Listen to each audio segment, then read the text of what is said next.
Here we come to the vending machine at Walmart in the same place where we did to the Coca-Cola vending machine. The first one is located at outside the market entrance. Let's insert 4 quarters, and then get the Mountain Dew Gaju Blast.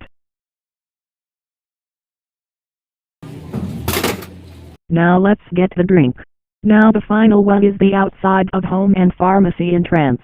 Now let's insert 4 quarters once again, and we will get orange crush soda.